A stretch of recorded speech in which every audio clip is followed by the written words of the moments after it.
Hello everyone, welcome back to my channel Neha Khan tutorial. तो आज मैं बहुत ही खूबसूरत फ्रॉक डिज़ाइन आपके लिए लेकर आई हूँ जो कि 6 से 7 साल की लड़की के लिए एकदम परफेक्ट साइज़ है। और ये बनने के बाद बहुत ज़्यादा खूबसूरत लग रही थी, जैसा कि आप देख पा रहे होंगे। और मैंने इसमें कुछ ये पर्ल का नेक पे थोड़ा सा डिज़ाइन डाला है। गाइस, ये मैंने एक शॉर्ट फ्रॉक बनाई है और इसमें मैंने स्लीव में ये काउल स्लीव डिज़ाइन बनाया है जो कि मैंने ऑर्गेन्जा से बनाया है।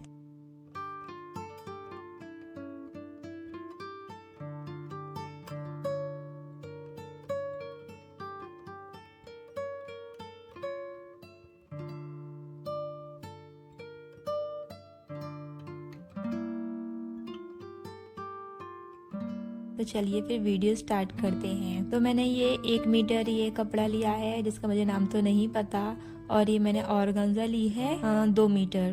गाइस, मैं टॉप की कटिंग पेपर पे कर रही हूँ। यहाँ मैं शोल्डर पे मार्क कर रही हूँ 5 इंच पर, और आर्म होल ले रही हूँ मैं 5.5 इंच का।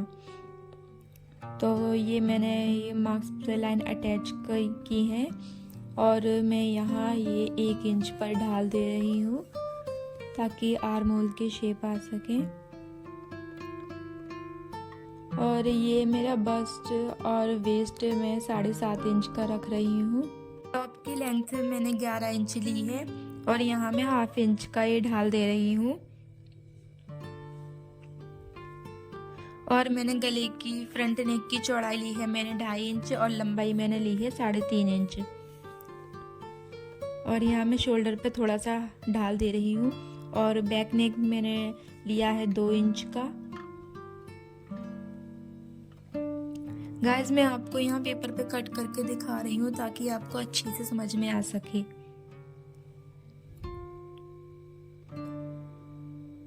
तो हम सेम ऐसे ही इन्हीं मार्क्स पर कटिंग कर लेंगे। यहाँ मैंने फ्रंट नेक नहीं कट किया है।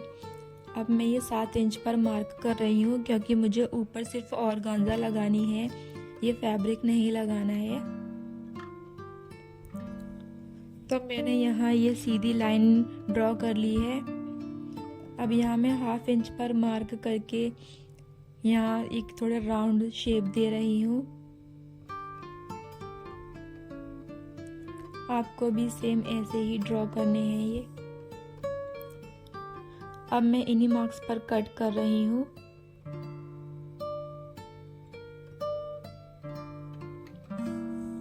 तो अब ये नीचे वाला पेपर मैंने ले लिया है जो मैंने नीचे वाला कट किया है। अब मैंने ये ऐसे ही ये सेम साइज का कपड़ा लिया है और मैं सेम ऐसी ही कटिंग कर लूँगी इसकी।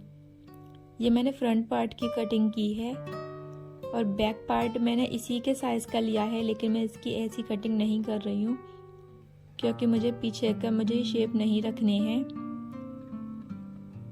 तो यहाँ मैं नीचे का ढाल तो इसके ऐसे ही दे रही हूँ सेम।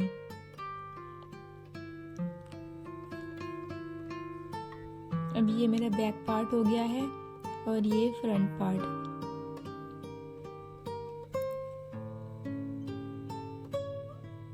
अब ये मैंने ऑर्गेन्जा ली है।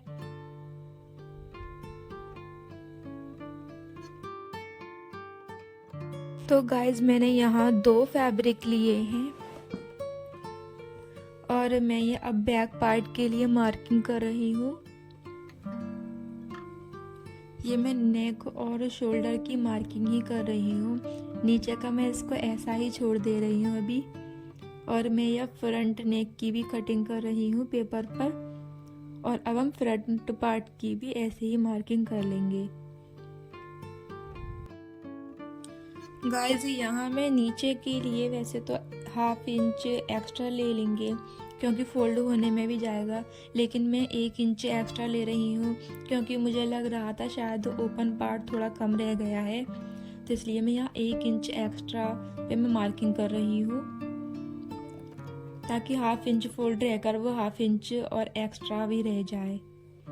तो मेरी यहाँ सेम कटिंग हो गई है। तो अब मैं यहाँ इससे ये नीचे के पार्ट से इसे जॉइंट करूँगी। तो इसी तरह से आपको ऐसे ही सिलाई लगानी है। और पीछे के पार्ट पर भी वो तो सीधा सीधा फैब्रिक है तो उस पर सीधी सिलाई लग जाएगी। अब ये हमारा आगे के पार्ट पे ये सिलाई लग चुकी है। तो अब यहाँ मैंने ये इनर फैब्रिक भी लिया है, तो इसकी मैंने सेम ऐसी कटिंग करके रखी थी। तो अब इसको भी हम सिल लेंगे और पीछे पार्ट में भी अब हम इनर फैब्रिक जॉइंट कर लेंगे, सेम ऐसे ही सिलाई लगाएंगे। गाइस ये जो मैंने तरीका बताया है सिलने का, इससे थोड़ी ज़्यादा सफाई आएगी, तो आप इसी तरह से सिलना। तो गाइस ये हमारा बैक पार्ट रेडी हो गया है और देखिए कितनी फिनिशिंग के साथ ये सिला गया है। तो अब हम इसके इनर फैब्रिक को ऊपर के फैब्रिक से जॉइंट करने के लिए सिलाई लगा लेंगे। और ये फ्रंट पार्ट मैंने रेडी किया है, तो इस पर मैं छोटे छोटे कट्स लगा रही हूँ, क्योंकि राउंड पार्ट है तो इसमें ये अच्छे से शेप्स निकल के आ सकें। तो इसके लिए मैंने कट लगाए हैं। तो कट लगाने के बाद अब हम इसको पलट देंगे और इसके शेप बिल्कुल परफेक्टली आ गए हैं। तो और परफेक्ट करने के लिए अब हम यहाँ सिलाई लगा रहे हैं। तो देखिए अभी कितने अच्छे लग रहे हैं। और मैंने ये ऊपर जो शेप्स दिए हैं वहाँ मैंने ऊपर से सिलाई नहीं लगाई है, पीछे कपड़े में सिलाई लगाई है। अब गाइस जो एक्स्ट्रा फैब्रिक है हम उसको कट कर लेंगे। ये जो इसमें कुछ कॉर्नर से निकल गए थे रेडी होने के बाद, तो मैं दोनों पार्ट्स में से उसको कट कर लूँगी। अब गाइस मैं फ्रंट पार्ट के आर्म होल में थोड़ा 1/2 इंच का ढाल दे रही हूँ, इससे शेप्स अच्छे से आते हैं और फिटिंग भी अच्छी आती है। अब गाइस मैं बैक पार्ट ले रही हूँ और मुझे थोड़ा सा पार्ट पीछे से खोलना है ताकि गला आसानी से चढ़ सके। और मैं यहाँ ओपन कर रही हूँ और मुझे कुछ ड्रॉप वाला शेप बनाना है, तो उसके लिए मैं इसकी ऐसी कटिंग कर रही हूँ।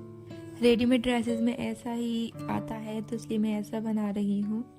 अब हम दोनों पार्ट्स के शोल्डर अटैच कर लेंगे।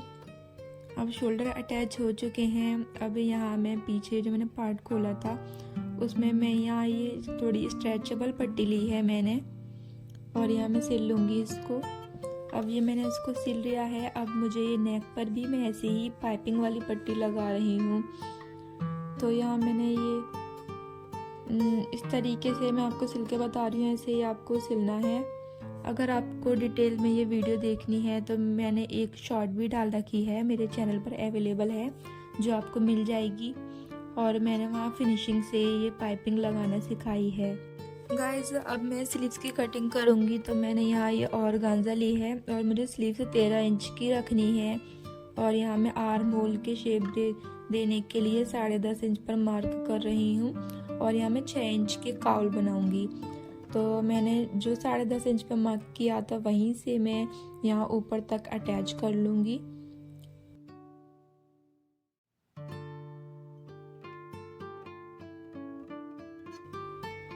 तो यहाँ मेरी स्लीव्स की कटिंग हो गई है और थोड़ा सा जॉइंट था वो भी मैंने कट कर लिया है। तो यहाँ मैं इसकी यहाँ बड़ी बड़ी सिलाई लगा लूँगी और यहाँ मैंने सिलाई लगा ली है और मैं इसमें से एक धागा खींच दूँगी ताकि फ्रिल बन सके। और इस तरह से काउ स्लीव्स थोड़ी अच्छी लगती हैं, तो मैं इस तरह से ही बना रही हूँ इसमें। और ऑर्गेन्जा फैब्रिक की काउ स्लीव्स बहुत ज़्यादा अच्छी लगती हैं। अब मैं यहाँ नीचे से ये फोल्ड कर दूंगी स्लीव्स में, ये ऐसी फोल्ड करके सिलाई लगा ली है मैंने। और अब मैं यहाँ ये टॉप में जॉइंट कर लूँगी स्लीव्स को। दोनों स्लीव्स में ऐसे ही अटैच कर रही हूँ। अब स्लीव्स अटैच हो चुकी हैं और अब मैं यहाँ स्ट्रैप लगा रही हूँ। तो मैं आप फ्रंट या बैक पार्ट किसी में भी अटैच कर सकते हैं। अब मैं यहाँ ये फिटिंग लगा रही हूँ। फिटिंग लगाने के बाद हमारा ये टॉप का पार्ट तो रेडी हो गया है। अब हम नीचे का घेरा रेडी करेंगे। तो मैंने यहाँ 13 इंच की लंबाई का ये कपड़ा लिया है और मैं यहाँ इसमें बड़ी बड़ी सिलाई लगा दूंगी। और ये 16 इंच की लंबाई वाला मैंने ये कपड़ा लिया है ऑर्गेन्जा का, इस पर भी मुझे बड़ी बड़ी सिलाई लगानी है। अब ऑर्गेन्जा पे सिलाई लग चुकी है। अब यहाँ मैं दोनों धागों में से एक धागा खींच लूँगी ताकि इसमें छोटी छोटी फ्रिल आ सके। तो ऐसे ही खींचने से इसमें फ्रिल आ जाती हैं और आराम से खींचना है इसको ताकि धागा टूट ना जाए। ये रेडी होने के बाद अब हम ऊपर का जो कपड़ा है उस पर भी सेम ऐसी ही फ्रिल बनाएंगे। तो सेम हमें उसी तरह से करना है जैसे हमने ये ऑर्गेन्जा पर किया था। फ्रिल रेडी होने के बाद अब हम इसकी साइड में सिलाई लगाएंगे और सेम हमें ऑर्गेन्जा पर भी सिलाई लगानी है। अब ये हमारा एक पार्ट तो रेडी हो गया है। अब हम इसे ऊपर टॉप में जॉइंट कर लेंगे। तो इसी तरह से जॉइंट करना है जैसे मैं बता रही हूँ। अब ये रेडी होने के बाद हम इसमें ऑर्गेन्जा भी जॉइंट करेंगे। तो ऐसे ही ऑर्गेन्जा भी हम अटैच कर लेंगे। ऑर्गेन्जा अटैच होने के बाद मैं इसमें एक इनर और लगाऊंगी। तो यहाँ मैंने इनर फैब्रिक लिया है। इनर फैब्रिक की लंबाई मैंने 13 इंच रखी है और मैं इसमें छोटी छोटी प्लेट्स बना रही हूँ आगे पीछे के दोनों पार्ट्स में। और ये बनकर रेडी हो गई है और अब मैं साइड में सिलाई लगा रही हूँ और मैं नीचे की किनारे भी फोल्ड कर रही हूँ। अब ये पार्ट रेडी हो चुका है। अब मैं इसे ऊपर फ्रॉक में जॉइंट कर लूँगी उसी तरह से जैसे मैंने और पार्ट किए थे। और ये फ्रॉक तो अब रेडी हो गई है। अब मैं इसमें थोड़ा सा नेक पर मैं पर्ल लगाऊंगी। तो ऐसे ही मैं पर्ल लगा रही हूँ। थोड़े से ये ज़्यादा छोटे भी पर्ल नहीं हैं और ना ज़्यादा बड़े हैं। तो मैं थोड़ा सा गैप देते हुए इनको सिल रही हूँ।